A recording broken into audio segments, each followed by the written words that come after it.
विद्रोही मराठी साहित्य संमेलन नांदेड येथे होणार आहे। या साहित्य संमेलनाच्या निमित्ताने सुरू असलेली एकूण तयारी, वेगवेगळ्या निवडी अशी एकूण चर्चा करण्याच्या अनुषंगाने आज ही पत्रकार परिषद बोलावण्यात आलेली आहे। आपण सर्वच जण आमच्या निमंत्रणाला मान देऊन या पत्रकार परिषदेला उपस्थित राहिला त्याबद्दल आपल्या सगळ्यांचे विद्रोही साहित्य संमेलनाच्या वतीने आम्ही मनपूर्वक हार्दिक स्वागत करतो। आपल्या पाठबळावरती या साहित्य संमेलनाला प्रसिद्धी मिळणारच आहे, शिवाय आपणही त्या साहित्य संमेलनातला एक भाग आहात, त्यामुळे आपणही त्या साहित्य संमेलनाला उपस्थित राहाल अशी अपेक्षा व्यक्त करत आजच्या ह्या अखिल भारतीय विद्रोही साहित्य संमेलनाच्या पत्रकार परिषदेला विद्रोही सांस्कृतिक चळवळीचे राज्य संघटक किशोर ढगाले सर, संविधानावर ज्यांचा गाढा अभ्यास आहे ते आपल्या सगळ्यांचे मार्गदर्शक पीपल्स महाविद्यालयाचे माजी प्राध्यापक डॉक्टर अनंत राऊत सर, संतोष आगबोटे, आसावरे सर, नितीन येंगडे, प्रभू चिस्ते, प्रशिंजित मांजरकर, प्रकाश गोडे, नाटककार राहुल जोडे, दिनेश गोडे आणि ही पत्रकार परिषद आयोजित करण्यामागची जी मूळ भूमिका आहे ते आपल्या सगळ्यांचे मित्र राहुल प्रधान हेही या पत्रकार परिषदेमध्ये उपस्थित आहेत। ते आपल्याशी हितगुज करणार आहेत, संवाद साधणार आहेत। पत्रकार परिषदेमागचा हेतू, उद्देश, भूमिका ही थोडक्यात प्रास्ताविकातून व्यक्त करण्यासाठी मी डॉक्टर आनंद राऊत सरांना विनंती करतो की त्यांनी आपल्याशी हितगुज करावं, पत्रकार परिषदेच्या पाठीमागची भूमिका व्यक्त करावी। आदरणीय राऊत सर। विद्रोही सांस्कृतिक चळवळीचे कॉम्रेड किशोर ढमाले, राहुल प्रधान उपस्थित सर्व पत्रकार बांधवांनो, या पत्रकार परिषदेमध्ये विद्रोही सांस्कृतिक चळवळीच्या वतीनं मी आपलं हार्दिक स्वागत करतो। नांदेड शहरामध्ये होणारी ही अत्यंत महत्वपूर्ण अशा प्रकारची पत्रकार परिषद आहे। नांदेड शहरात फेब्रुवारी महिन्याच्या शेवटच्या आठवड्यात एक महत्वपूर्ण साहित्यिक आणि सांस्कृतिक घटना घडत आहे। विद्रोही सांस्कृतिक चळवळीच्या वतीनं फेब्रुवारीच्या शेवटच्या आठवड्यात इथे 20वे विद्रोही साहित्य संमेलन होत आहे। हे विद्रोही साहित्य संमेलन जे होत आहे त्याला ऐतिहासिक संघर्ष, वैचारिक संघर्षाची एक पार्श्वभूमी आहे। सुरुवातीला मराठीमध्ये पहिली ग्रंथकार सभा झाली त्यावेळेला त्या ग्रंथकार सभेचं निवेदन न्यायमूर्ती रानडे यांनी महात्मा ज्योतिराव फुले यांना दिलेले होते। परंतु महात्मा ज्योतिराव फुले यांचं असं निरीक्षण होतं की प्रस्थापितांच्याकडून ज्यांच्याकडं ज्ञानसत्ता कायम राहिलेली होती, स्वतःकडेच ठेवलेली होती, अशा वर्गाची साहित्य संमेलनं आणि या देशातील शोषितांचं, उपेक्षितांचं जीवन याचा कुठलाही मेळ बसत नाहीये। विषमतावादी शोषक बाजूचे लोक आणि समतावादी शोषितांच्या बाजूचे लोक अशांचा संघर्ष चाललेला आहे आणि स्वातंत्र्याच्या 75 वर्षानंतरही आम्ही समतेची, स्वातंत्र्याची, बंधुतेची भाषा करत असतानाही इथली विषमता संपत नाही, शोषण संपत नाही। आम्हाला धर्मांधता संपवायची, जात्यांधता संपवायची अशा प्रकारची परिभाषा केली, अंधश्रद्धा संपवायच्या अशा प्रकारची परिभाषा केली, परंतु अंधश्रद्धा, जात्यांधता, धर्मांधता, शोषण वरचेवर वाढतच आहे आणि लोकांच्या धर्मभावनांना चेतून शोषणाच्या प्रवृत्तीला पाठीशी घालणं आणि त्यांच्यात घाच्या घालण्याच्या प्रवृत्ती वर्तमानात मोठ्या प्रमाणामध्ये वाढलेल्या आहेत। अशा पार्श्वभूमीवरची शोषितांची बाजू, शोषितांचं जीवन साहित्याच्या माध्यमातून प्रभावीपणाने मांडलं पाहिजे अशा प्रकारची भूमिका घेणारं विद्रोही साहित्य संमेलन इथं होत आहे। विद्रोही साहित्य संमेलनाची एक तात्विक भूमिका आहे। विद्रोह म्हटलं की ते विध्वंसक असतं, नकारवादी असतं, अशा प्रकारचा एक चुकीचा दृष्टिकोन विद्रोही साहित्य संमेलनाकडे बनण्याचा असतो। परंतु विद्रोह हे मूल्य आहे, त्यात विध्वंसकता नाहीये, त्यामध्ये नकार केवळ नाहीये, तर मानवतेच्या विरोधात जे आहे, स्वातंत्र्य, समता, न्यायाच्या विरोधात जे आहे ते मानवतेचं शत्रू आहे। म्हणून विद्रोही जाणीवेचा माणूस अशा प्रकारच्या शोषक, विषमतावादी आणि स्ववर्चस्ववादी प्रवृत्तीला हे विद्रोहाचं मूल्य नकार देत असतं आणि हे विद्रोहाचं मूल्य जे आहे त्याचा आविष्कार ज्या साहित्यामध्ये देत असतं ते साहित्य विद्रोही असतं। विद्रोही हा संतप्त माणूस नसतो। संतप्त जर असला तर गरिबांच्यावर होणारा अन्याय करणाऱ्या प्रवृत्तीच्या विरोधातला संताप असतो, परंतु केवळ विद्रोही मन हे संतप्त करणारं, उद्ध्वस्त करणारं नसतं, तर विद्रोही मनाच्या काळजामधून एक करुणेचा झरा वाहत असतो आणि तो करुणेचा झराच त्याला शोषकांच्या विरोधामध्ये बंडखोरी करायला, लढायला लावत असतो. अशा प्रकारच्या जाणीवांचं साहित्य जे लिहिलं जात असतं ते साहित्य नवा समाज निर्माण करू पाहणारं साहित्य असतं. स्वातंत्र्य, समता, न्याय, बंधुता, सत्य, शांती, अहिंसा, बुद्धिवाद, ज्ञानवाद, सेक्युलरिझम यावर आधारलेली नवी समाज व्यवस्था निर्माण करणं हे विद्रोही मानसिकतेचं स्वप्न असतं. आणि अशा प्रकारचं स्वप्न बाळगून वर्तमानामध्ये धर्मांध शक्ती, भांडवलदारी शक्ती, देशातली साधन संपदा संपूर्णपणानं भांडवलदारांच्या घशामध्ये घालणाऱ्या शक्ती प्रचंड मोठ्या प्रमाणामध्ये वाढलेल्या असताना नांदेडमध्ये मूल्यांच्या जागराचं आणि शोषितांची बाजू घेणारं हे जे साहित्य संमेलन इथं होत आहे ते ऐतिहासिक साहित्य संमेलन आहे. म्हणून मी आपल्या सर्व पत्रकार बांधवांना विद्रोही सांस्कृतिक चळवळीच्या वतीनं अशी विनंती करतो की हे जे साहित्य संमेलन आहे या साहित्य संमेलनाला आपण मोठ्या प्रमाणामध्ये प्रसिद्धी द्यावी. कारण वंचिताचा, शोषिताचा आवाज मीडियामधून मोठ्या प्रमाणामध्ये येत नाहीये, परंतु मीडियामधली मंडळी मूल्यमय स्वरूपाची मंडळी असतात आणि विधायक बाजू घेणारी असतात. आणि मग विद्रोही साहित्य संमेलन हे वंचितांचा, मुक्यांचा, शोषितांचा आवाज मोठ्या प्रमाणामध्ये समाजापर्यंत पोहोचवणारं साहित्य संमेलन आहे. म्हणून या साहित्य संमेलनामधून आवाज आहे तो मोठ्या प्रमाणामध्ये समाजामध्ये पोहोचवा अशा प्रकारचं आवाहन करतो आणि थांबतो. धन्यवाद सर. यानंतर विद्रोही सांस्कृतिक चळवळीचे राज्य संघटक माननीय किशोर धमाले सरांनी विनंती आहे की आपण थोडक्यात संवाद साधावा.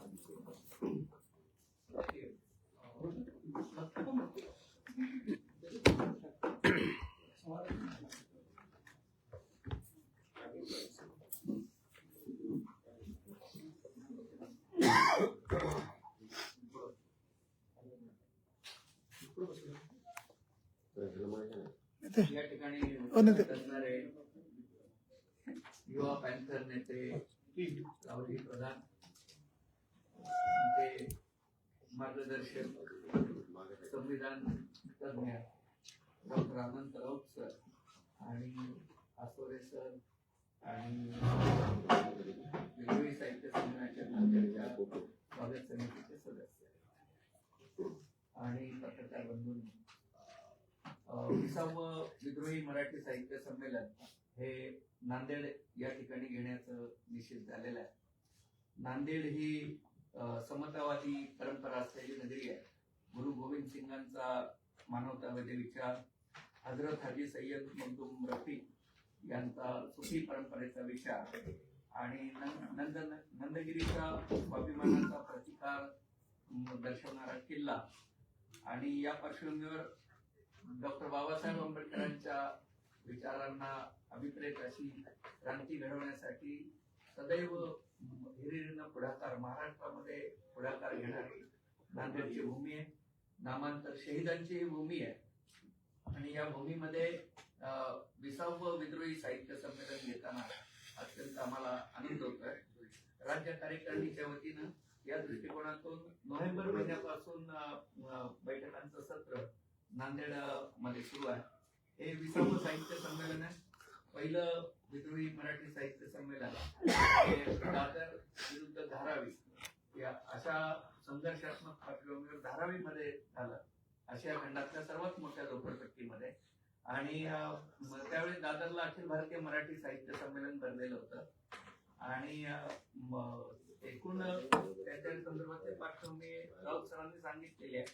पहिल्या विद्रोही साहित्य संमेलनाचे अध्यक्ष बाबूराव बागुल, दलित साहित्य चळवळीचे सरसेनापती, हे त्या साहित्य संमेलनाचे अध्यक्ष होते आणि उद्घाटक डॉक्टर आह साळुंके सर, प्रसिद्ध विचारवंत, हे त्याचे उद्घाटक होते. त्यानंतर डॉक्टर यशवंत मनोहर, वाहरू सोनवणे, आत्माराम कनीराम राठोड, जयंत पवार, उर्मिलाताई पवार, आनंद पाटील, डॉक्टर अजीज नदाब असे महाराष्ट्रातल्या वेगवेगळ्या विचारवंतांनी, साहित्यिकांनी, समीक्षकांनी या विद्रोही साहित्य संमेलनाचं अध्यक्षपद भूषवलेलं आहे. आणि मराठीतला दलित साहित्य, आदिवासी साहित्य, भटके मुक्त साहित्य, मुस्लिम मराठी साहित्य, ख्रिश्चन मराठी साहित्य, स्त्रीवादी साहित्य, असे साहित्याचे जे प्रवाह आहेत ते सर्व प्रवाह हे विद्रोहीमध्ये एकवटलेले आहेत. आणि एकवटून या अखिल भारतीय मराठी साहित्य संमेलन नावाचं जे ब्राह्मणी भांडवली पुरुष सत्ताक अशा पद्धतीचं साहित्य संमेलन आहे त्याच्या विरोधामध्ये आवाज उठवलेला आहे आणि स्वतःचा पर्यायी मंच महात्मा फुलेंच्या स्वप्नाप्रमाणे हा निर्माण केलेला आहे. आता ज्याचा उल्लेख सरांनी केला ते महात्मा फुलेंचं रानडेंना पाठवलेलं जे पत्र आहे ते पत्र हा विद्रोहीचा जाहीरनामा आहे. आमचे ग्रंथकार तयार होतील आणि आमच्या ग्रंथकार सभा ते भरवतील अशा पद्धतीने जे महात्मा फुलेंनी पाहिलं ते स्वप्न पूर्ण करण्याच्या दृष्टिकोनातून विद्रोही सांस्कृतिक चळवळ कार्यरत आहे. अखिल भारतीय मराठी साहित्य संमेलन हे नावातच फक्त अखिल भारतीय आहे. ते खरं तर एक जातीय पुरुष सत्ताक अशा पद्धतीचं साहित्य संमेलन आहे. कारण स्त्रियांना तिचे प्रतिनिधित्व मिळालेलं नाहीये आणि दुसऱ्या बाजूला अत्यंत प्रतिगामी सनातनी विचारांच्या माणसांना तिथे अध्यक्षपद देण्यात आलेलं आहे. म्हणून या ठिकाणी महात्मा फुलेंचे आणि सत्यशोधक चळवळीचे अनुयायी असतील, भालेकर असतील, लोखंडे असतील यांना कधीही अखिल भारतीय मराठी साहित्य संमेलनाला बोलवण्यात आलेलं नाही. सावरकरांना अध्यक्ष केलं गेलं पण डॉक्टर बाबासाहेब आंबेडकरांना मात्र साधं निमंत्रणही अखिल भारतीय मराठी साहित्य संमेलन दिलेलं नाही. शाहीर अमर शेख, कॉम्रेड अण्णाभाऊ साठे, कॉम्रेड गव्हाणकर यांनी संयुक्त महाराष्ट्रासाठी प्राणपणाला लावले पण या तिघांना अखिल भारतीय मराठी साहित्य संमेलनाचं निमंत्रण कधीही देण्यात आलेलं नाही. आणि त्यानंतरच्या काळामध्ये मराठवाड्यातला सर्व लोकांना माहिती आहे गंगाधरजी पानतवणे सर यांनी अस्मिता दर्शेची चळवळ सुरू केली. गंगाधर पानतवणे सर जेव्हा चंद्रपूरच्या अखिल भारतीय मराठी साहित्य संमेलनात उभे राहिले तेव्हा पुण्याच्या विनस प्रकाशनच्या पात्यांनी त्यांना पत्र लिहिलं आणि सांगितलं की सरस्वतीच्या मंदिरामध्ये अस्पृश्याचा प्रवेश निषिद्ध असतो. सभा आपली उमेदवारी मागे घ्या. उमेदवारी मागे घेण्याचा खर्च ₹2 हा मनी ऑर्डरने पाठवित आहे. अशा पद्धतीनं गंगाधर पानतवणे सरांना अपमानित करण्यात आलं आणि अगदी ही परंपरा त्यांनी सातत्याने चालू ठेवलेली आहे.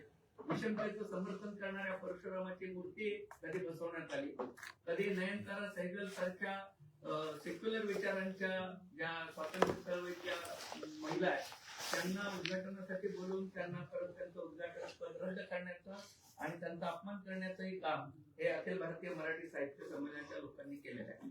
आणि म्हणून अगदी अलीकडे आपण बघितलं तर सातारला जे अखिल भारतीय मराठी साहित्य संमेलन झालं त्याच्या अध्यक्ष विलास पाटील यांनी जातीयवादी विधान करत आरक्षणाला विरोध केलेला आहे आणि त्यांनी त्यांच्या लेखनामधनं छत्रपती संभाजी महाराजांची बदनामी केलेली आहे. तेव्हा छत्रपती शिवाजी महाराज, छत्रपती संभाजी महाराज, महात्मा ज्योतिबा फुले, डॉक्टर बाबासाहेब आंबेडकर या महामानवांच्या विचारांना काळीमा फासणीचं कृत्य करणाऱ्या माणसांना बक्षिसी म्हणून अखिल भारतीय मराठी साहित्य संमेलनाचं अध्यक्षपद दिलं जातं. आणि म्हणून मानवतेच्या माणुसकीच्या विरोधात असणाऱ्या या मराठी साहित्य संमेलनाच्या विरोधामध्ये विद्रोहींनी आपला स्वतंत्र मंच हा निर्माण केलेला आहे ज्याच्यामध्ये सर्व समतावादी, फुलेशाहू आंबेडकरवादी, मार्क्सवादी, समाजवादी सर्व समतावादी विचारधारांचे लोक हे एकवटलेले आहेत. आणि त्याचं नेतृत्व आतापर्यंत बाबूराव बाबुल, यशवंत मनोहर आणि डॉक्टर अजित नदापाल सारख्या मोठ्या साहित्यिकांनी केलेलं आहे. याचे उद्घाटक जे असतात ते उद्घाटक आपण महाराष्ट्राबाहेरनं याचे उद्घाटक बोलवत असतो. आतापर्यंत गुजरातवरनं दक्षिण बजरंगी असतील किंवा परमार जयंत परमार सर असतील किंवा दिल्लीवरनं डॉक्टर गोहर रजा, डॉक्टर असगर वजाहत, डॉक्टर एजाज अहमद, उमा चक्रवर्ती, उदय प्रकाश, संपत सरल यांच्यासारखे लोक हे या संमेलनाचे उद्घाटक आतापर्यंत राहिलेले आहेत. आणि म्हणून खऱ्या अर्थानं हे अखिल भारतीय पातळीवरचं हे मराठी साहित्य संमेलन, विद्रोही मराठी साहित्य संमेलन हे घडत आलेलं आहे आणि हे 20वे साहित्य संमेलन आहे. याच्या व्यतिरिक्त एक आंतरराज्य साहित्य संमेलन निपाणीला आपण घेतलेलं होतं. विमलताई मोरे भटकेमुक्त लेखिका या त्याच्या अध्यक्ष होत्या आणि स्त्री साहित्य संमेलन पुण्याला घेतलं. आदरणीय प्रतिभाताई अहिरे त्याच्या अध्यक्ष होत्या. तर अशा पद्धतीनं आपण साहित्य संमेलनाचा सांस्कृतिक पर्याय हा महाराष्ट्रामध्ये उभा केलेला आहे. आज अभिव्यक्ती स्वातंत्र्यावर गदा येते आहे. अघोषित आणीबाणी संपन्न इथं आपण अस्तित्वात आलेली पाहतो आहोत. आणि विचारवंतांचे खून होत आहेत. डॉक्टर नरेंद्र दाभोळकर, कॉम्रेड गोविंद पानसरे, गौरी लंकेश आणि कलबुर्गी यांचे खून झालेले आहेत. तर या पद्धतीचं दहशतीचं वातावरण आहे. सांस्कृतिक दृष्ट्या विषमतेचा पुरस्कार करणाऱ्यांना बक्षीस देणारं वातावरण आहे आणि समतेचा पुरस्कार करणाऱ्यांना गोळ्या घातल्या जात आहेत, अशी परिस्थिती आहे. या परिस्थितीमध्ये विद्रोहाचा आवाज, फुले शाहू आंबेडकरी विचारांचा आवाज बुलंद करण्यासाठी हे संमेलन आपण या ठिकाणी घेत आहोत. या संमेलनाचा जामानिमा मोठा असतो. आपण जनतेतनं निधी गोळा करून या संमेलनाचा खर्च उभा करत असतो आणि त्या दृष्टिकोनातून निरनिराळ्या पद्धतीनं कधी मुठभर धान्य आणि ₹1 विक्रोळीसाठी अशा पद्धतीच्या मोहिमा आपण घेतो. मुख्य भूमिका याच्या मागे अशी आहे की गौतम बुद्धांचा संदेश जो आहे की देणाऱ्याला अहंकार वाटता कामा नये आणि घेणाऱ्याला न्यूनगंड वाटता कामा नये, अशा प्रकारचं दान फक्त विद्रोहीमध्ये आपण स्वीकारतो. अखिल भारतीय साहित्य संमेलन नामक जे पेशवाईच्या भोजनावळी या भरतात, तशा पद्धतीच्या भोजनावळी आपल्याकडे नाही. आपण अत्यंत साध्या सुध्या पद्धतीने हे संमेलन पार पाडत असतो. आपण कुणालाही मानधन देत नाही. प्रवास खर्च फक्त काही साहित्यिकांना आवश्यक आहे त्या ठिकाणी आपण देतो. तर असं हे साहित्य संमेलन जनतेच्या पैशातून होत असतं. कारण आपण सरळ म्हणतो हे सरकारी साहित्य संमेलन जे अखिल भारतीय नामक होत आहे त्याला 2-2 कोटी रुपये देत होते. आता तर 7 कोटी रुपये त्याचा खर्च हा गेलेला आहे.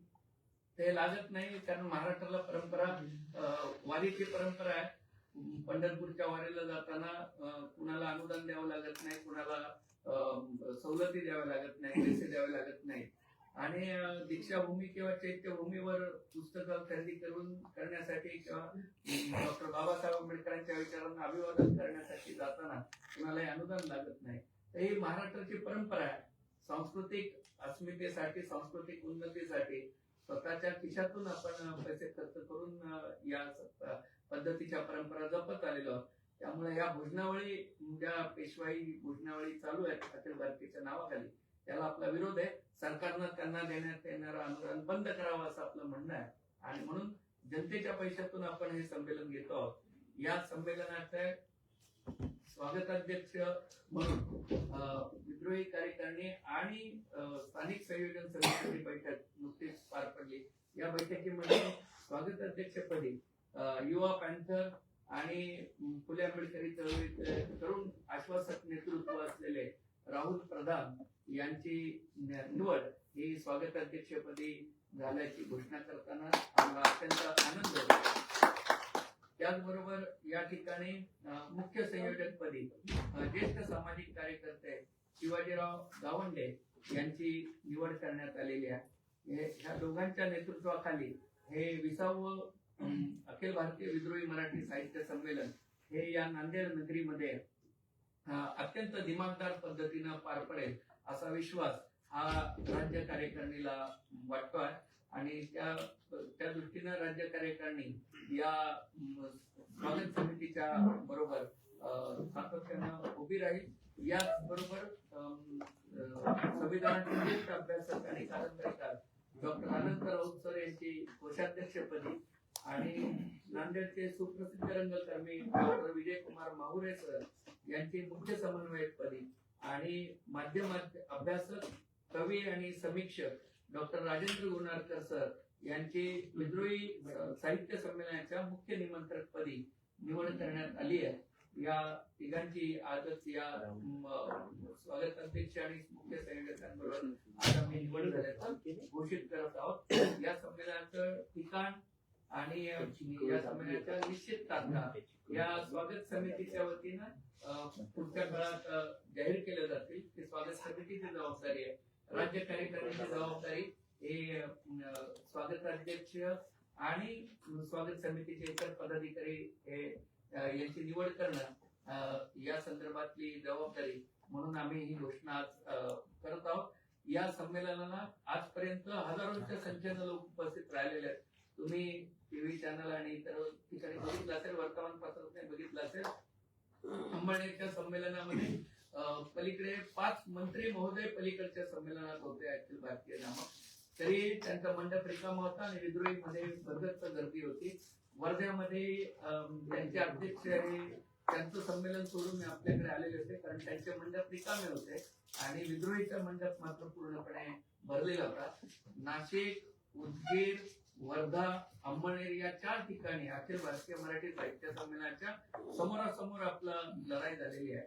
हे सांस्कृतिक युद्ध आहे, हे समतेचं सांस्कृतिक युद्ध आहे आणि हा सर्व कष्टकऱ्यांच्या, दलित, आदिवासी, बहुजनांच्या जीवनाचा उत्सव आहे असं आम्ही मानतो. विद्रोही साहित्य संमेलन म्हणजे हा जीवनाचा उत्सव आहे, सांस्कृतिक युद्धाचा हा भाग आहे असं आम्ही मानतो. आणि म्हणून या संमेलनामध्ये, या 4ही संमेलनांमध्ये समोरासमोर झाले, त्याच्यामध्ये अखिल भारतीय मराठी साहित्य संमेलनाच्याकडे सत्ता, संपत्ती आणि संपूर्ण दंडशक्ती उभी असताना सुद्धा त्यांचा पराभव झालेला आहे. आणि महात्मा फुलेंचं स्वप्न, डॉक्टर बाबासाहेब आंबेडकरांचं स्वप्न समतेचं हे पूर्ण करण्याच्या दृष्टिकोनातून ही वाटचाल आतापर्यंत झालेली आहे.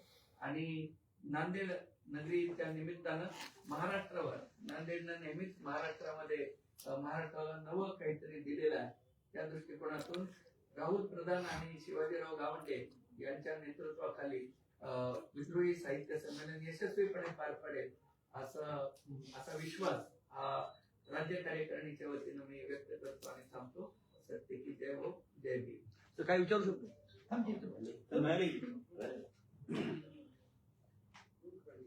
यानंतर ज्यांची स्वागत अध्यक्षपदी निवड झाली ते आपल्या सगळ्यांचे मित्र राहुल प्रधान या पत्रकार परिषदेला संबोधित करतील. त्यानंतर आपला वार्तालाप होईल. राहुल विचारतो ना, काहीतरी विचारतो. पत्रकार परिषद शेवटी अच्छा, विजू दादा नाही ना? शांत आहे. त्यांना सांगितलं नाही, काही नाही. त्याला अनुषंगानं, त्याच अनुषंगानं विचारणार. माझ्या सर्व पत्रकार बांधवांचं खूप स्वागत या पत्रकार परिषदेला. शॉर्ट नोटीसवर आपण उपस्थित राहिल्याबद्दल. विद्रोही सांस्कृतिक चळवळीचे राज्यकारणी संघटक आदरणीय किशोर धमारे सर, हेतू मार्गदर्शक आदरणीय डॉक्टर आनंद राऊत सर, या पत्रकार परिषदेला उपस्थित असलेले चळवळीचे अभ्यासक संतोष यारखोटे, सचिन मालवणकर, नितीन इंगळे, प्रबुद्ध चिट्टे, नाटककार या परत आजच्या या 20व्या विद्रोही मराठी साहित्य संमेलनाच्या निमित्त ही अशी प्रेस होत आहे.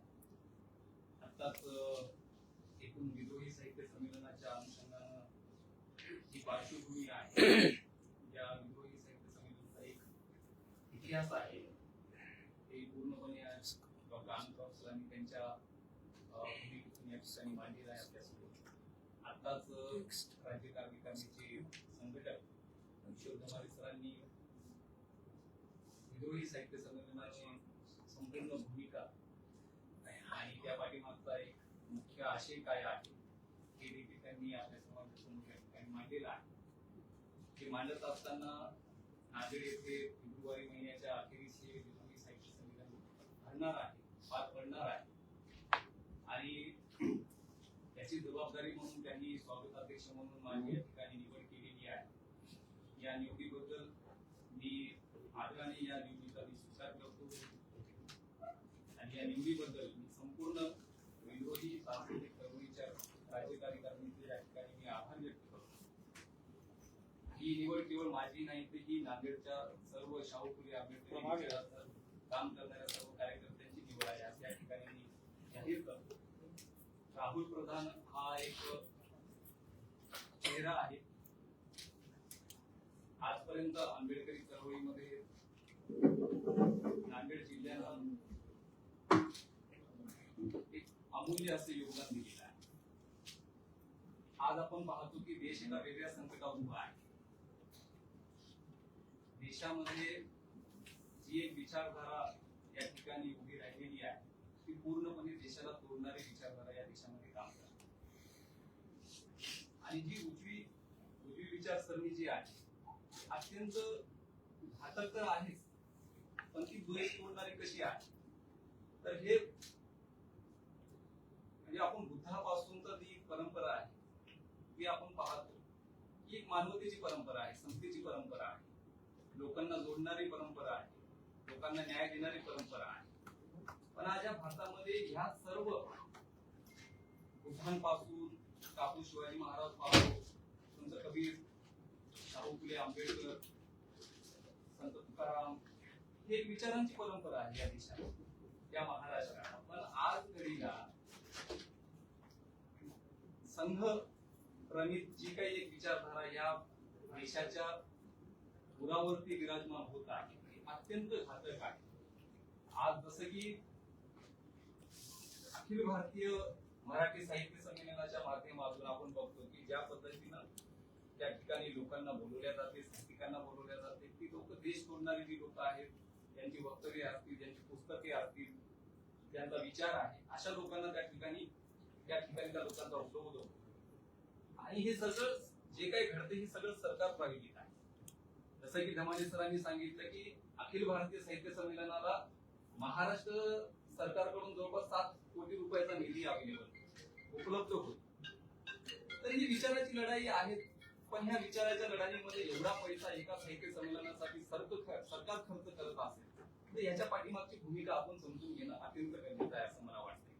विद्रोही सांस्कृतिक चळवळ आणि विद्रोही साहित्य संमेलन हे जे आहे ते तळागाळातलं विचार आहेत, तळागाळातली चळवळ आहे, गोरगरीब कष्टकऱ्यांची, वंचितांची ही चळवळ आहे. आणि ह्या चळवळीचा आवाज म्हणून विद्रोही साहित्य संमेलन या आपल्या नांदेडमध्ये घडत आहे. आणि नांदेडनं नेहमी आंबेडकरीच नाही तर सगळ्या चळवळीचं नेतृत्व केलेलं आहे. जेव्हा जेव्हा या देशावर कुठलंही संकट निर्माण झालेलं आहे तेव्हा तेव्हा नांदेडच्या शाहू फुले आंबेडकरी चळवळीनं आवाज उठवलेला आहे आणि दिल्लीचं तख्त हलवण्याचं कामही केलेलं आहे. आणि नक्कीच निश्चित यावेळेला ही संधी आपल्या नांदेडला मिळालेली आहे.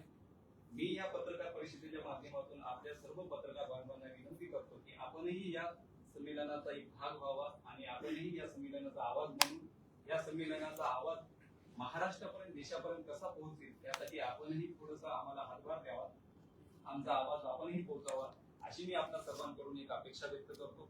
आणि पुढील साहित्य संमेलनाच्या अनुषंगानं साहित्य संमेलनाच्या तारखा असतील आणि साहित्य संमेलनाचं ठिकाण असेल, साहित्य संमेलनाचे उद्घाटक असतील, अध्यक्ष असतील किंवा वेगवेगळे पाहुणे असतील, हे आम्ही तुम्हाला पुढच्या लवकरच काही कालावधीमध्ये कळू.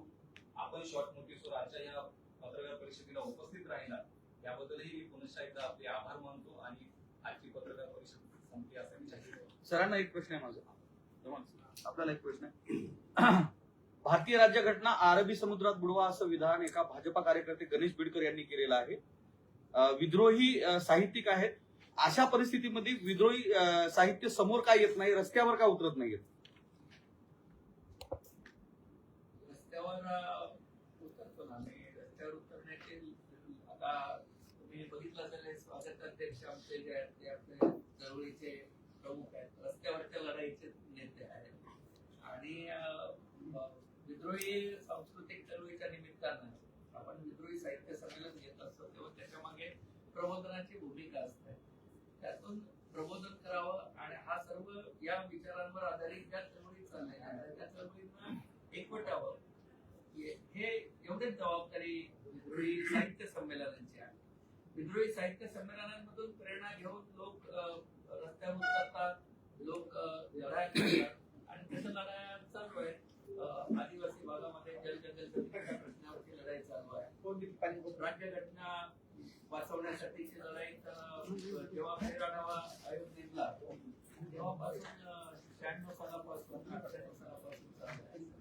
आणि इतर सर्व आता शेतकरी आंदोलन दिल्लीमध्ये झालं, या आंदोलनामध्ये सहभागी असणाऱ्या पंजाबच्या शेतकरी नेत्यांना आणि तिथल्या पंजाबच्या साहित्यिकांना जे तळ ठोकून सिंधू बॉर्डर, टिकरी बॉर्डरवर बसले ते शेतकरी आंदोलन, तर त्यांना नाशिकच्या विद्रोही साहित्य संमेलनात आपण बोलवले होते. तर आपण हे चळवळीशी नातं सांगणाऱ्या साहित्यिक विचारवंतांचं एक हा मंच आहे.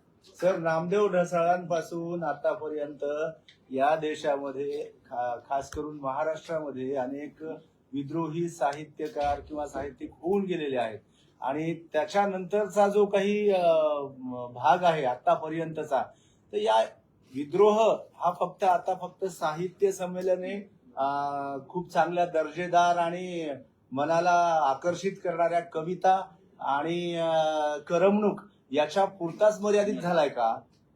आपण सांगताय चांगली गोष्ट आहे, प्रबोधन या साहित्य संमेलनामधून होणार आहे, परंतु प्रत्यक्षात कधी सर्वसामान्यांच्या झोपडीत हा विद्रोह कुठेच दिसून येत नाही. त्याची काय कारण आहेत? आमची चिंता अशी आहे की झोपडीत असणारा विद्रोह हा कागदावर दिसत नाही, मराठी साहित्यात त्याचं प्रतिबिंब उमटत नाही. जसं रस्त्यावर चालणाऱ्या लढाया माध्यमांमध्ये दिसत नाही, माध्यमांमध्ये नको त्या गोष्टी दिसतात, तसंच मराठी साहित्यातही झालेलं आहे. मराठी साहित्यातही प्रत्यक्ष जनतेची लढाई, प्रत्यक्ष जनतेच्या चळवळी यांना कमी स्थान मिळालेलं आहे. मराठी साहित्यिक हा मातीशी बेईमान झालेला आहे, असं म्हणून तर विद्रोहाची गरज पडलेली आहे. मग साहित्याचा विद्रोह का उभा राहिला? नामदेव ढसाळांचा असो, बाबूराव बागुल असो, यशवंत मनोहर सर असो, डॉक्टर आ साळुंखे सर, यांनी विद्रोह उभा करण्याचं हो, कारण पण चळवळीमध्ये, आंबेडकरी चळवळीमध्ये किंवा कोणत्याही बहुजनांच्या चळवळीमध्ये सुद्धा हा विद्रोह दिसत नाही. त्याचं काय कारण आहे? मला कारण मीमांसा अपेक्षित होती. चळवळीमध्ये विद्रोह हो, चळवळीमध्ये म्हणजे एखादा विद्रोह घेऊन, एक विचार घेऊन जर समजा आपण चळवळीमध्ये चाललोय पुढे, तर त्या अनुषंगाने समाजामध्ये काही परिवर्तन होईल.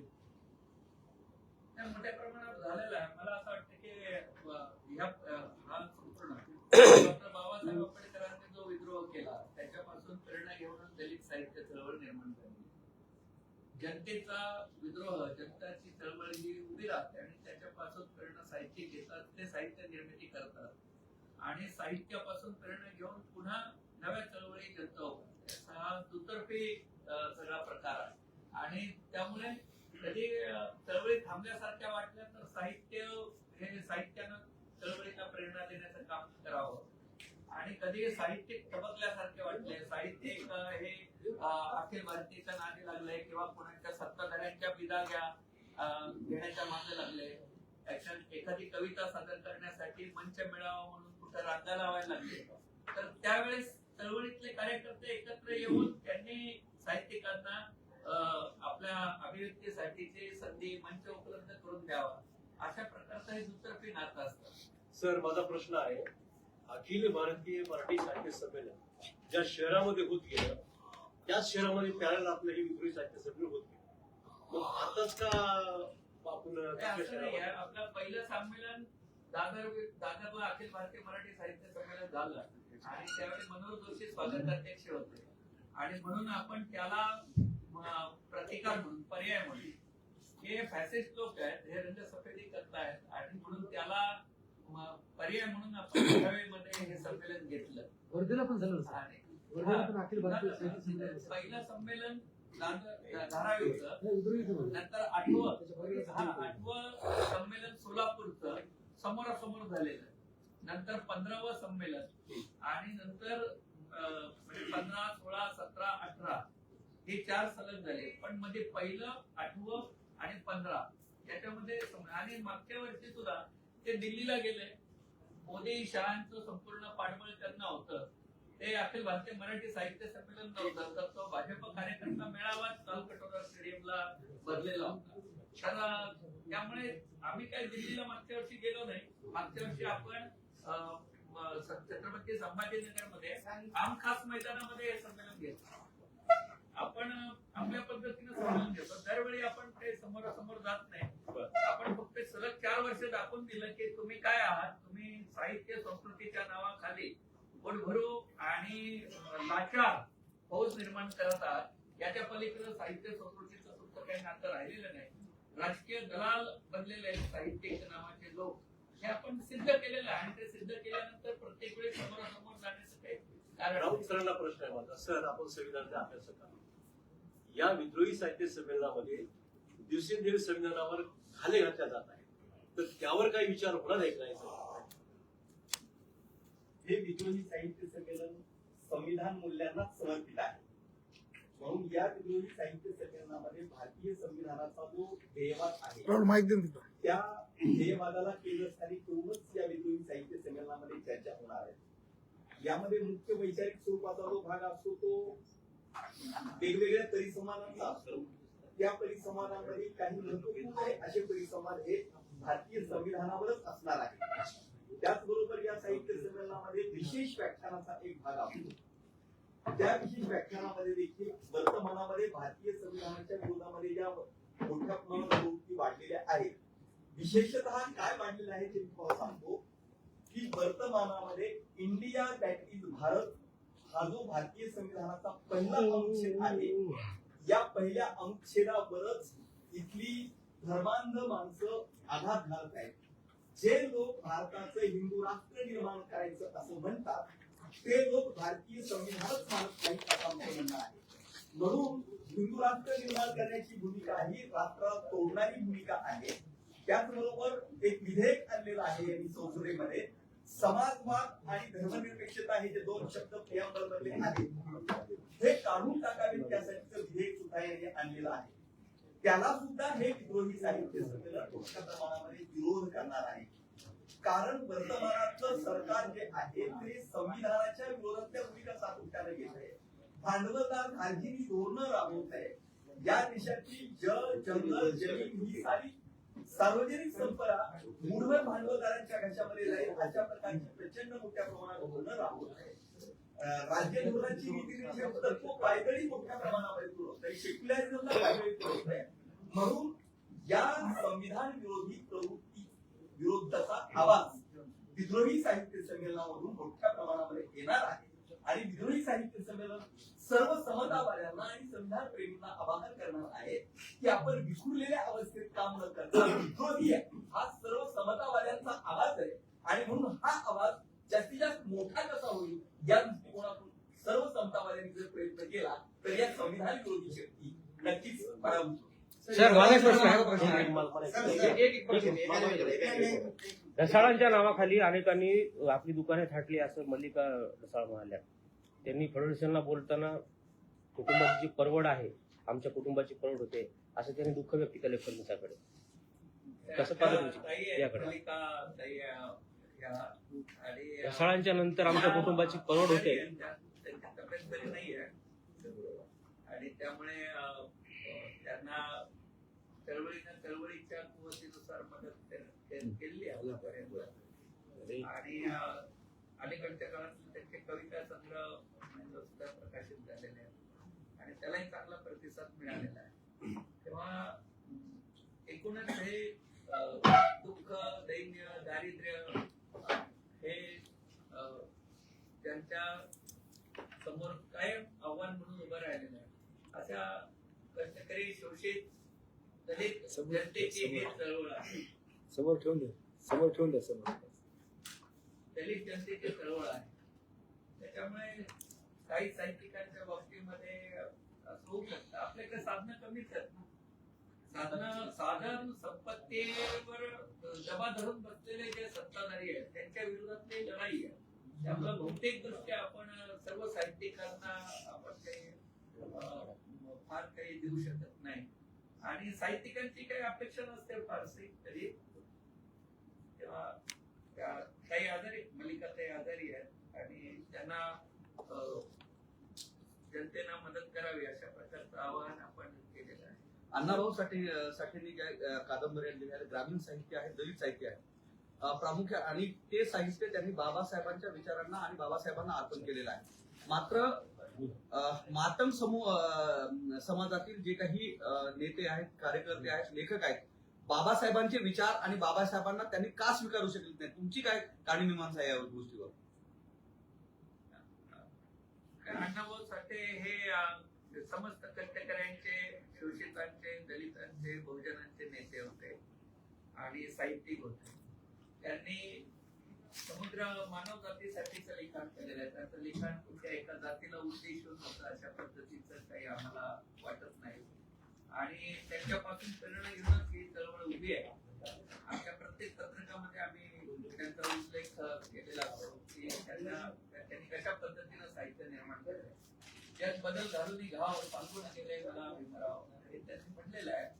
आता त्यांचा संदेश त्यांच्या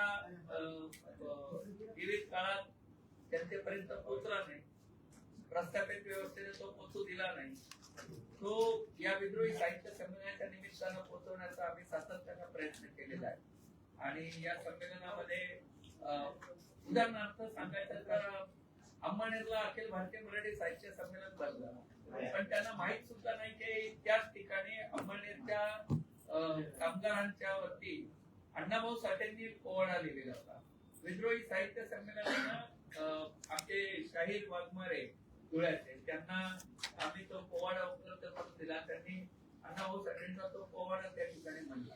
अण्णाभाऊ साठेंच्या कथांचं अभिवाचन विद्रोही साहित्य संमेलनामध्ये सातत्यानं झालेलं आहे. मातंगच नव्हे तर या देशातल्या जाती व्यवस्थेनं पिडलेल्या सर्व शोषित दलित जाती जमातींनी आणि कष्टकऱ्यांनी अण्णाभाऊ साठेंकडून प्रेरणा घेण्याची आवश्यकता आहे. आणि सर्वच जण घेतील त्याप्रमाणेच मातंग समाजही घेईल आणि सर्वजण मुक्तीच्या दिशेने पुढे जातात. सर, प्रश्न असा आहे की विद्रोही साहित्य संमेलन आपण घेत असताना अखिल भारतीय मराठी साहित्य संमेलन चुकीचं आहे किंवा ते वेगळ्या दिशेने चालतं असा आरोप करतो. अखिल भारतीय मराठी साहित्य संमेलनाशी रिलेटेड असणारे साहित्यिक आपल्या साहित्य संमेलनात दिसतच नाहीत का? त्यांना निमंत्रण दिलं जात नाही का? मग तिकडला एखादा चेहरा जर आपल्याकडे आला तर मग तो विद्रोही आहे का तो प्रस्थापित आहे? म्हणजे आपल्याकडे बऱ्याच आता यादी जर तुमची मागची काढून वाचली तर तिथले अनेक चेहरे अखिल भारतीय संमेलनावरती होते. हे कसं ठरवणार आहे की ते विद्रोही आहेत किंवा नाही? मग तिकडे गेले तर ते मग सनातनी आहेत, विद्रोही साहित्य भाजपासारखं चालेल. विद्रोही साहित्य संमेलनाचे आजपर्यंत जे अध्यक्ष झालेले आहेत, अध्यक्षच नाहीये नाही, सगळ्यासाठी बोलतोय. एकच वेळ बघा. विद्रोही साहित्य संमेलनाचे जे अध्यक्ष झालेले आहेत ते अध्यक्ष कधीही अखिल भारतीय मराठी साहित्य संमेलनाच्या प्रांगणात गेलेले नाहीत. त्यांनी तिकडच्या अध्यक्षपदासाठी कधी उमेदवारी केलेली नाही. किंबहुना विद्रोहीला सतत सांगण्यात आलं की आता सोलापूरला तिकडे विद्रोहीच्या तिकडे अखिल भारतीयच्या अध्यक्षपदाच्या निवडणुकीत पडलेले आहेत, तर तुम्ही जर त्यांना अध्यक्ष केलं तर मोठं काम होईल. वर्ध्याला आम्हाला सांगण्यात आलं की नागपूरचे गृहस्थ साहित्यिक त्यांना तुम्ही अध्यक्ष करा, ते तिकडच्या निवडणुकीत पडलेले आहेत. आम्ही म्हणलं की हा आमचा काही तात्पुरता विरोध नाही, हा मूल्यांचा विरोध आहे. आणि म्हणून आम्ही जे स्वातंत्र्य, समता, बंधुता हे संविधानिक मूल्य मानतो त्या फुलेशाह आंबेडकरी मूल्यांना घेऊन ज्यांनी लिखाण केलेलं आहे आणि काही एक जीवन जगण्याचा प्रयत्न केलेला आहे ते आमचे अध्यक्ष असतील. आणि म्हणून मी नावं सांगितले ना, 19 नावांपैकी कधीही कुणीही तिकडच्या अध्यक्षपदासाठी उमेदवारी जाहीर केली नाही.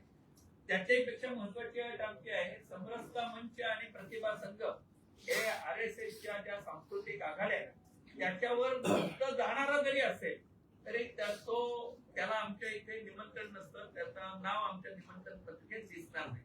आता अखिल भारतीय मराठी साहित्य संमेलन हेही त्याच पद्धतीचा सनातनवाद जोपासणार आहे, जाती व्यवस्था समर्थन करणार आहे हे सांगण्याचा प्रयत्न आम्ही करतो आहोत. अजूनपर्यंत आपल्याही काही साहित्यिकांपर्यंत आम्ही पोहोचू शकलो नाही आणि आजपर्यंत विद्रोहीचा मंच उभा नव्हता. त्यामुळे आपले काही साहित्यिक म्हणत होते की आम्हाला अभिव्यक्तीसाठी इकडे तिकडे जावं लागतं, म्हणून ते तिकडे जात होते. आतापर्यंत आपण आता त्यांना सांगतो की आता तिकडे जाण्याची गरज नाही, त्यांच्यापेक्षा मोठा मंडप आपल्याकडे आहे. त्यांच्याकडे एक मंडप असेल, आपल्याकडे 3-3 मंडप असतात. आपल्याकडे कुठल्याही प्रकारे साहित्यिकांना अपमानित केलं जात नाही, साहित्यिकांचा पुरेसा सन्मान ठेवला जातो. नाही तर आपण ऐकलं ना की गंगाधर पानतवडे सरांना अखिल भारतीय संमेलनाचं अध्यक्षपद कधी दिलं नाही, त्यांना नंतर जागतिक संमेलनाचं अध्यक्षपद दिलं आणि त्यांच्या बरोबर असणाऱ्या ज्याचं नावही कधी आपण ऐकलेलं नाही अशा साहित्यिकाची बॅग धरण्यासाठी विमानतळावर लोक होते. पण पानतवडे सर 5 तास माणसांची वाट बघत होते की मी कुठं जायचं, ते त्या संमेलनाचे अध्यक्ष होते. आता या प्रकारे अवमानित होण्यासाठी तिकडे जाण्याची गरज नाही, सन्मानानं आपला मंच आपण तयार केलेला आहे हेच आपलं म्हणणं आहे आणि ते आपल्या साहित्यिकांना आता पटत आहे. हळूहळू अखिल भारतीय साहित्य संमेलनात जाण्याचं प्रमाण सुद्धा कमी होईल. आताही लोक आपले जातात, काही आता त्याला मीडिया मधनं तिकडे प्रसिद्धी देतात, तुम्ही भरपूर करणार अखिल भारतीय, आणि त्या मानानं विद्रोहीला प्रसिद्धी मिळत नाही. सर शेवटचा प्रश्न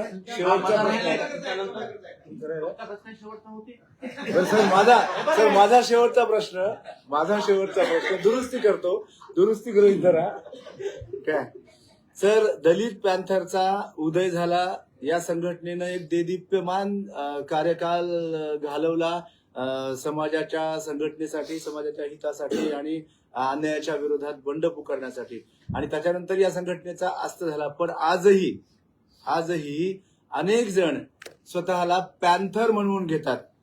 तर याच्याकडे आपण कसं पाहता आणि यांना रोखण्यासाठी काही करणार आहात काय? मंचाच्या माध्यमातून काय सांगता? भांडणं लावून द्यायले. रोखण्याचं काय कारण? आपल्या प्रत्येक वेळी विद्रोहाचं एक नाव पॅन्थर आहे. विद्रोह हा शब्द, या शब्दातून जे मूल्य व्यक्त होतात ते मूल्य जर पॅन्थर या शब्दातून व्यक्त होत असेल तर आपण त्याचा उलट उद्घोष केला पाहिजे की होय, आम्ही विद्रोही आहोत, आम्ही पॅन्थर आहोत, आम्ही सत्यशोधक आहोत. तर हे विद्रोहाचे वेगवेगळे नाव आहे आणि वेगवेगळे अभिव्यक्ती आहे.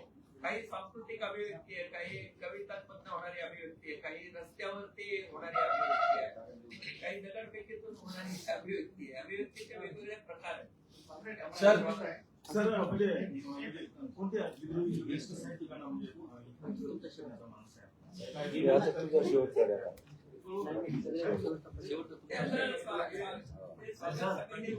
शासन आपल्याला मदत देत नाही का? आम्हाला मदत पाहिजे पण नाही शासन. तुम्ही मागत नाही की देतच नाही? या विद्रोही संमेलनाचा जो एक भाग झालेला आहे त्याचं कारण एक आहे, आपण हे समजून घ्या. देशामध्ये दोन विचारधारेची लढाई सुरू आहे. एक विचार आहे देशाला जोडणारा आणि एक विचार आहे देशाला जोडणारा. तर हे देशाला जोडणारं विद्रोही साहित्य संमेलन आहे. देशाला तोडणारे जे लोक आहेत त्यांच्या विरोधातलं हे साहित्य संमेलन आहे. देशाला जे लोक तोडणारे आहेत त्यांच्या विरोधात आवाज म्हणून हे साहित्य संमेलन आहे. त्याच्यामुळे सरकार यांना आम्हाला मदत देत असेल तरी आम्हाला ती मदत पाहिजे नाही. हे खेळ साहित्य नाही किंवा हे खेळ साहित्य संमेलन नाही. हे कष्टकऱ्यांच्या घामातून, त्यांच्या कष्टातून उभं राहिलेलं विद्रोही साहित्य संमेलन आहे. आणि ही त्याची पार्श्वभूमी आहे, त्याचा बेस आहे या साहित्याचा. जे साहित्य नामदेव ढसाळांचं आहे, अण्णाभाऊ साठेंचं आहे, जे आमच्या झोपडीतलं साहित्य आहे, तेच या साहित्य विद्रोही साहित्य संमेलनाचा एक भाग आहे, आवाज आहे. आणि जसं की दादांनी आता सांगितलं की बाबा कार्यक्रमाचे काही अध्यक्ष वगैरे ठरले का, तर कार्यक्रमाचे अध्यक्ष असतील, कार्यक्रमाचे उद्घाटक असतील, कवी असतील, साहित्यिक असतील, लेखक असतील, जे कोणी असतील, ते एक तुमच्या जे आम्ही लवकरच तुम्हाला एक ठिकाण अजून निश्चित झालेलं नाही, त्याच्यानंतर तारखा अजून निश्चित झालेलं आहे. फक्त फेब्रुवारीच्या महिन्याअखेरीस हे साहित्य संमेलन पार पडणार आहे, हे मात्र निश्चित आहे. एक आता एक जबाबदारी म्हणून, स्वागत अध्यक्ष म्हणून ही जबाबदारीची एक घोषणा या राज्य कार्यकारिणी कमिटीनं आज घोषित केलेली आहे. त्याच्यासाठी जी माझी निवड केलेली आहे, ही निवड नक्कीच नांदेडच्या संपूर्ण शाहू फुले आंबेडकरी विचारधारेला सोबत घेऊन आपल्याला हे साहित्य संमेलन या शहरामध्ये पार पडायचं आहे. आणि ते नक्कीच या देशामध्ये जो कोणी हा जो विचार आहे, समतेचा विचार आहे, संविधानाचा जो विचार आहे, तो विचार रुजवण्याचं काम या साहित्य संमेलनाच्या माध्यमातून या नांदेडच्या भूमीतून आपण करणार आहोत, हे मी तुम्हाला आश्वस्त करतो.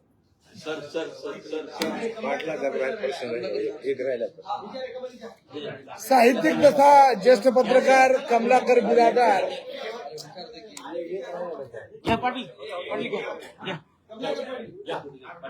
काशीदे सर, विद्रोही सर्व जडत जाते का? असं काही असे प्रयत्न तर आता जनसुरक्षा कायदा आलेला आहे, अशा प्रकारचे त्याच्या होता आणि त्याच्या आधी दडपशाही चालूच होते. दडपशाही हे सातत्यानं प्रस्थापित व्यवस्थेकडून केली जाते आणि साहित्यिक, कलावंत, कवी हे जनतेचा आवाज असतात आणि ते जनतेचा आवाज ज्या प्रमाणात उमटवतात त्या प्रमाणात दडपशाही प्रस्थापित व्यवस्थेकडनं होत असते, ती जगभर होत असते. ते महाराष्ट्रातले होते, देशात होते. आता घोषित आणीबाणी आहे, त्याचं आता घोषित आणीबाणीमध्ये रूपांतरण होतच आहे. जनसुरक्षा येत आहे, नंतर आणखी कोणकोणते विधेयक येत आहे, कामगार कायदा, शेतकरी विरोधी कायदे, तर हे सगळं अघोषित आणीबाणीचं घोषित आणीबाणीमध्ये रूपांतर होतच आहे. त्याच्या संदर्भामध्ये साहित्यिक त्याच्याकडे कसं बघतात, त्याला प्रतिकार करण्यासाठी साहित्यिक काय आपल्या साहित्यामधनं काय मूल्यांची जोपासना करतात, याची चर्चा या संमेलनात साहित्यिक मोर्चा. सर विद्रोह म्हणजे सत्य मांडणं, विद्रोह म्हणजे कुणाच्याही पुढे न झुकणं, बरोबर. तर असेच समाजामध्ये काही ज्यांना साहित्याचं स येत नाही, केवळ 3 वर्षात तुमच्या उभ्या आयुष्यात किती पुस्तकं लिहिली एखाद्या लेखकानं, कुठल्या तरी प्रकाशन कंपनीकडे पॉइंट द्यायचे नाही, जर पुस्तकं लिहून दे म्हणून सांगायचं, त्याला लिहिता पण येत नाही. असे 3 वर्षात 67 पुस्तकं लिहिणारे महाभाग आता हे साहित्य म्हणून स्वतःला मिरवतात. अशांचे कपडे आपण ह्याच्यातून फाडणार का?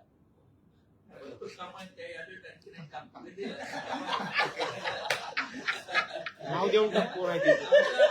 त्याच्या यादीमध्ये एक नाव आहे. या व्यवस्थेमध्ये विषमतेचे मूल्य जोपासणारे जे लोक आहेत त्यांना उकरून टाकणं हे आमचं मुख्य काम आहे. तर त्या कामामध्ये असे छोटे मोठे काम सांगितलं तर आम्ही करून जाऊ. नाव सकट देतो. मला वाटतं.